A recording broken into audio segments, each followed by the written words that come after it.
नमस्कार, हाजिर हूँ फिर से एक नई वीडियो के साथ। तो आज हम समझने वाले हैं विराम चिन्ह, पंक्चुएशन मार्क्स क्या होते हैं, कहाँ यूज़ होते हैं, कब यूज़ होते हैं और इनकी संख्या कितनी होती है, हिंदी में कितनी होती है और इंग्लिश में कितनी होती है और कहाँ कहाँ कैसे कैसे यूज़ होता है इनका। तो टाइम को ना बर्बाद करते हुए करते हैं स्टार्ट। Punctuation marks.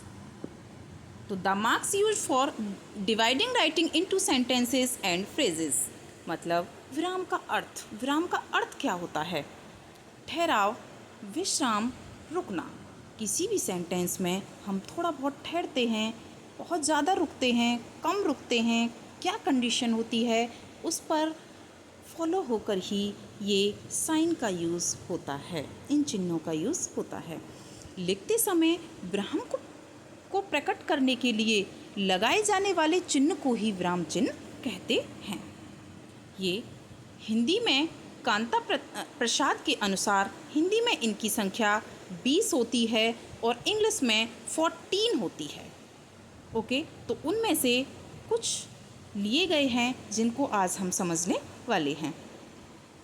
जैसे अल्प विराम, कोमा का यूज़ कब करते हैं? जब हमें बहुत थोड़ा सा किसी सेंटेंस में बहुत थोड़ा सा रुकना होता है, तब हम अल्प विराम का यूज़ करते हैं। जैसे सीता, गीता और रीता, तो थोड़ा सा ही ठहराव हुआ, हम तब इसका कॉमा का यूज़ करते हैं। अर्धविराम सेमी कॉलन का यूज़ कब करते हैं?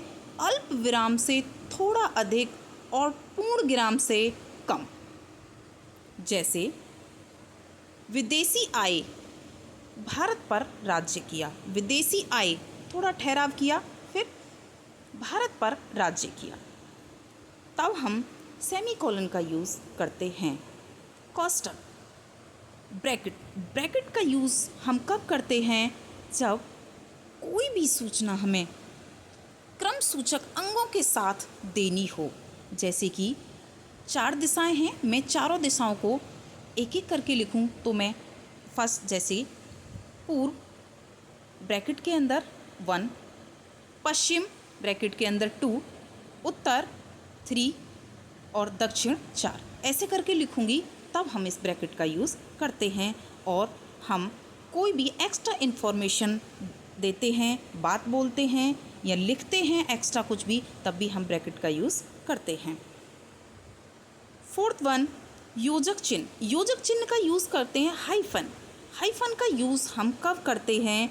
जब हमें 2 शब्दों का जोड़ना या तुलना करना हो। जैसे नर नारी, धीरे धीरे, नर नारी, नर, फिर हाइफन का यूज़ नारी, ऐसे करके हम योजक चिन्ह का यूज़ करते हैं।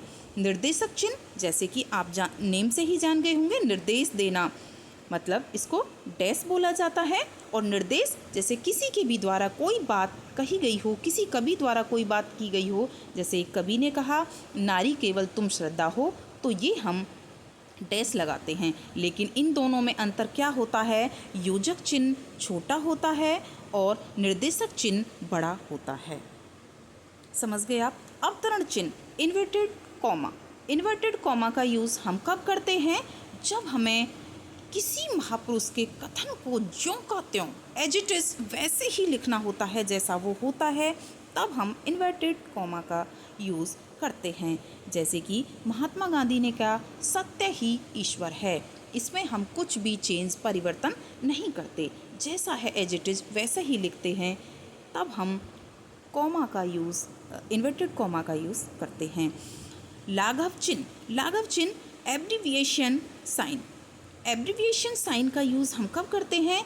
जब किसी नेम को हम शॉर्ट फॉर्म में लिखते हैं, तब हम एब्रीविएशन लाघव चिन्ह का यूज़ करते हैं। जैसे डॉक्टर को हम शॉर्ट में डॉक्टर इस तरीके से लिख के हम लाघव चिन्ह का यूज़ करते हैं। नेक्स्ट है आदेश चिन्ह, आप नेम से ही जान रहे हो, आदेश देना किसी को, साइन ऑफ फॉलोइंग।